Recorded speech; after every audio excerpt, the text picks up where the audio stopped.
ఎక్కువ మందిలో కాళ్ళు, చేతుల్లో తిమ్ములు రావడం అన్నది తరచూ మనం వింటున్నాం.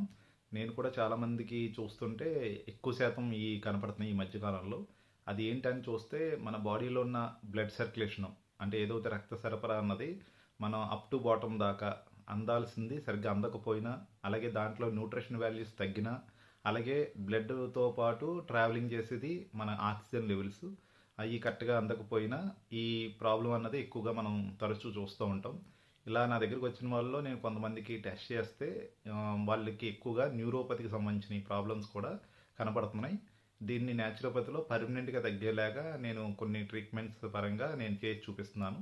అలా 1 మంత్‌లోనే వాళ్ళు మళ్ళీ రివర్స్ అవుతుంది. అంటే ఏవైతే తిమ్మిర్లు బాగా ఎక్కువగా ఉంటున్నా, అలాగే బాడీలో సరిగ్గా వర్క్ చేయలేక నీరసంగా, అనీజీగా, బద్ధకంగా ఉన్న వాళ్ళకి కూడా ఇది వెంటనే పర్మనెంట్‌గా క్యూర్ అయ్యే విధంగా న్యాచురోపతిలో నేను చేయడం జరుగుతుంది. దీనికోసం ఒకసారి మీరు రాజేశ్వరి హెల్త్ కేర్‌కి వచ్చి మీరు కొన్ని టెస్టులన్నీ ఉంటాయి. అవి నేను చెప్పినట్టుగా మీరు చేయించుకోగలిగితే కంప్లీట్‌గా దీని నుంచి మీరు బయటపడే అవకాశాలు చాలా ఎక్కువ ఉన్నాయి.